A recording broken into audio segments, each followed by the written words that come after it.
E agora eu vou te ensinar uma estratégia para transformar 10 mil reais em 18,7 milhões. E aí pessoal, tranquilo? Antes de mais nada, dê um like aqui embaixo. Bora pro vídeo? Então pessoal, o que eu queria falar hoje é basicamente uma solução que eu encontrei depois de bastante tempo pesquisando, desde 2013, quando eu comecei a investir em ações, para resolver o problema das emoções nos investimentos. Ai, Otávio, você de novo falando sobre emoções. Bom, o que eu posso dizer é que, pelo que eu observei, as maiores causas de baixa rentabilidade nos investimentos das pessoas decorrem das emoções delas. Eu já fiz vários vídeos aqui sobre isso e é sempre muito importante a gente tentar descobrir métodos e alternativas e fórmulas para tentar eliminar o máximo possível essas emoções dos investimentos, para racionalizar a coisa e fazer que a gente não venda no fundo e compre no topo dos ciclos econômicos. Aí você pode dizer, Otávio, é claro que eu não vou vender no fundo, mas o fato é que as estatísticas elas não demonstram isso. Eu não sou diferente de você e nós não somos diferentes da maioria das outras pessoas. E é justamente isso que eu pesquiso desde 2013 e que eu quero compartilhar com você agora com uma estratégia excelente de resultados comprovados para multiplicar o seu patrimônio no longo prazo de forma tranquila, inclusive gastando bem menos tempo do que o que se gasta normalmente para ficar analisando cada empresa, beleza? Então pessoal, a ideia hoje é de um livro que se chama The Acquirer's Multiple. Esse livro ele não tem tradução em português, tá? Ele é de um cara que se chama Tobias Carlisle. Esse nome ele é meio complicado mesmo, mas eu vou passar a ideia do livro aqui para que você não precise ler aí as 200 e poucas páginas do livro.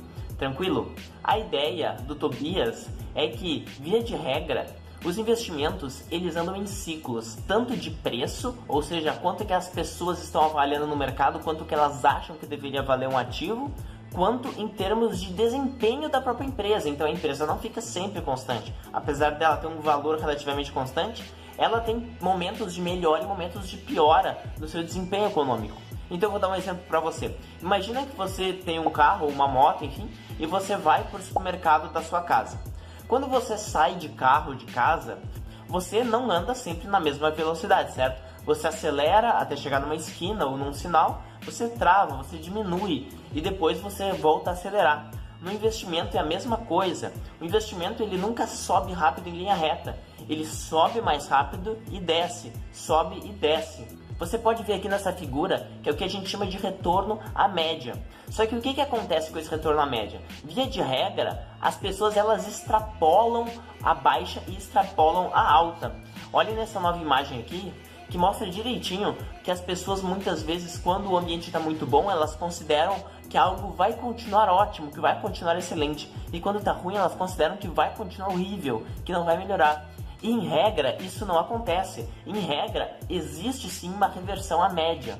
E nos investimentos, existe algo que a gente chama de margem de segurança, que é justamente quando você compra um ativo, você coloca o seu dinheiro em uma baixa, justamente esperando a volta à média, ou seja, esperando uma valorização. Se você colocasse o seu dinheiro no topo, você tenderia a diminuir o seu capital. Tá, Otávio, eu já entendi essa ideia de reversão à média. E daí? Bom, considerando então que os ativos tendem a voltar suas médias de rentabilidade e suas médias de preço, a gente tem que entender que as melhores oportunidades se encontram quando os preços estão mais defasados em relação àquilo que aquele negócio gera. Só que o que aquele negócio gera, não gera somente para o acionista. Então imagina, por exemplo, que uma empresa é uma máquina de dinheiro. Você vai lá no supermercado e você compra uma máquina de dinheiro para colocar na sua sala, tá? E essa máquina de dinheiro ela vai gerar dinheiro para você. É mais ou menos isso que uma empresa é, que uma ação é.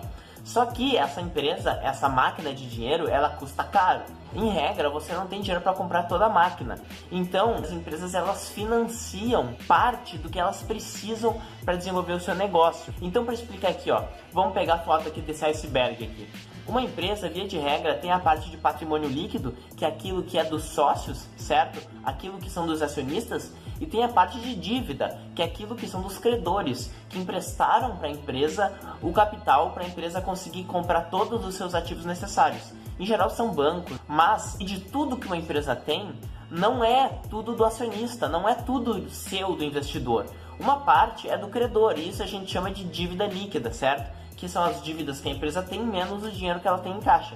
A dívida líquida mais o patrimônio líquido formam o que a gente chama de valor da firma, que em contabilidade a gente chama de EV, Enterprise Value, tá?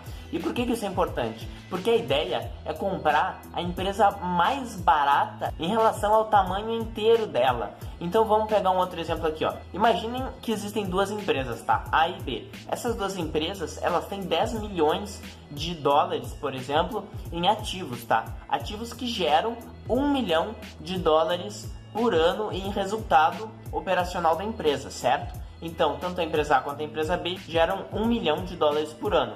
Acontece que essa empresa A, que você pode ver à esquerda, ela tem 5 milhões de dívida.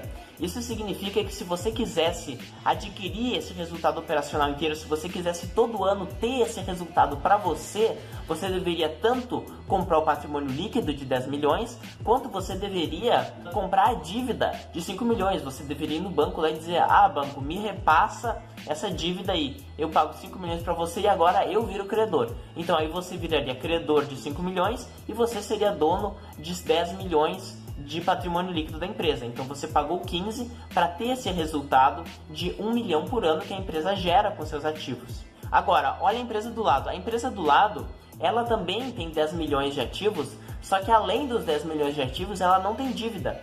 Pelo contrário, ela tem 5 milhões em dinheiro vivo, em caixa no banco. Então, na realidade, para você adquirir todo esse resultado de 1 milhão por ano, você tem que comprar todas as ações, certo? Que são 10 milhões ali em patrimônio líquido, mas quando você compra isso, você está imediatamente adquirindo também um caixa aí, uma conta bancária que tem 5 milhões. Então é como se você tivesse pagado só 5, entendeu? Você compra 10, mas você tem dinheiro no banco ali de 5 milhões, então é como se você tivesse pagado só 5.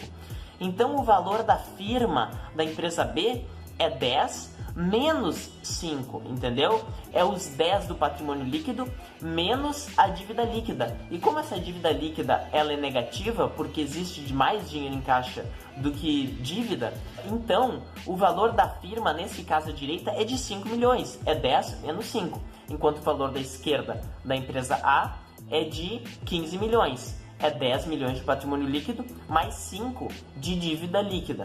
Então, para você ver, a empresa A e a empresa B, ambas geram 1 milhão por ano. Mas, se você quisesse comprar todo esse resultado, na empresa A você deveria pagar 15 e na empresa B você deveria pagar só 5. E é por isso que a gente vê uma discrepância muito grande entre essas duas empresas. E é isso que o Tobias, no livro que eu falei, menciona, e essa estratégia que ele aplica. Ele, via de regra, aplicou em vários estudos essa estratégia de todo ano comprar as empresas mais baratas com essa relação EV, ou seja, o valor da firma, sobre o resultado operacional dela. Se você paga menos, você leva mais para casa, então o seu retorno é maior.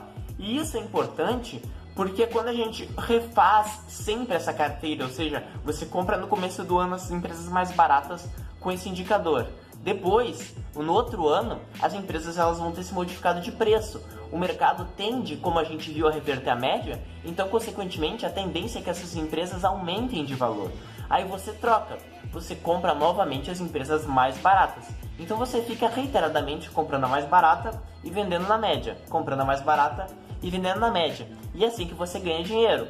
Mostrando o resultado na prática para você, imagina que você tivesse investido aqui, ó, com essa imagem, 10 mil dólares em 1972, aplicando essa estratégia do The Acquirers Multiple, você teria, no final de 2017, 18,7 milhões de dólares. Enquanto que o mercado, que é ali o S&P, tá? SP, a média do mercado, a média das empresas que não fizeram essa estratégia, teriam apenas um pouco mais de 200 mil dólares. Então é uma diferença brutal. Na realidade é uma diferença de 91 vezes. Então imagina que se você começasse a investir com o mesmo patrimônio do seu vizinho, ele com a estratégia de apenas seguir o mercado e você com a estratégia de comprar empresas com essas características, no final do período, no final de 2017, você teria 91 vezes o patrimônio do vizinho.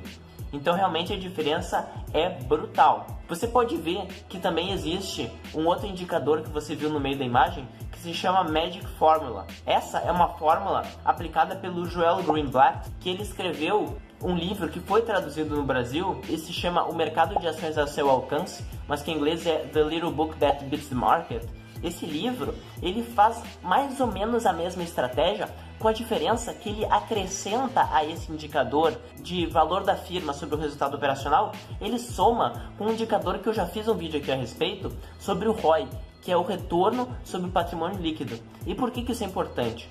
Porque ele tentava pegar empresas tanto baratas quanto boas de qualidade, certo? Que esse indicador de retorno, ele costuma identificar empresas bem geridas, empresas que conseguem gerar bastante com os recursos que a empresa dispõe.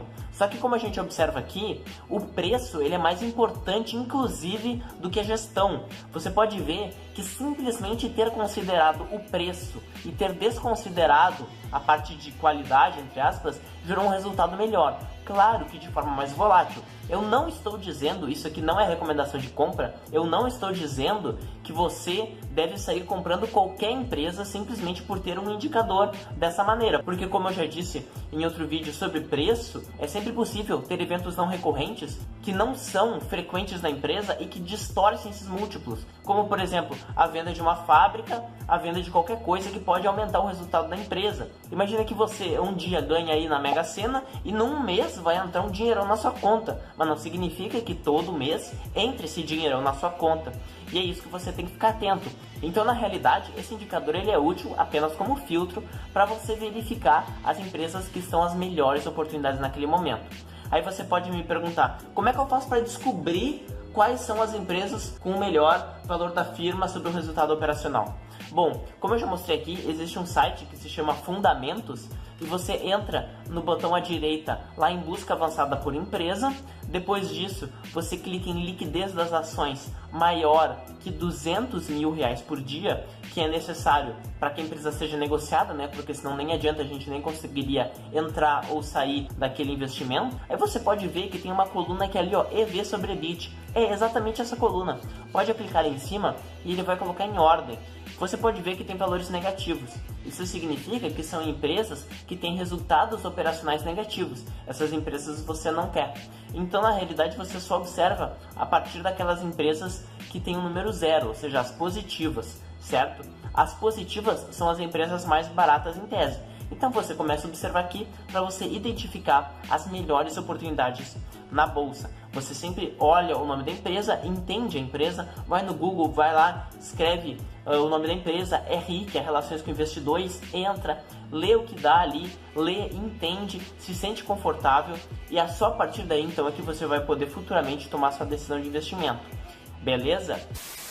Então é mais ou menos isso, pessoal, que eu queria passar para vocês. Se vocês gostaram desse vídeo, se fez diferença, eu tenho certeza que se você começar a aplicar esses métodos, essas estratégias de preço, isso vai fazer uma diferença muito grande nos seus retornos de longo prazo. Porque tem muita gente aí falando que preço não importa, mas preço importa para tudo, pessoal. Você sabe disso quando você vai comprar um salgado na esquina. Preço importa. Se tiver mais barato, você vai comprar mais, certo? Considerando que o objetivo de um investidor é juntar o máximo de patrimônio para formar a melhor renda passiva possível, preço importa, sim.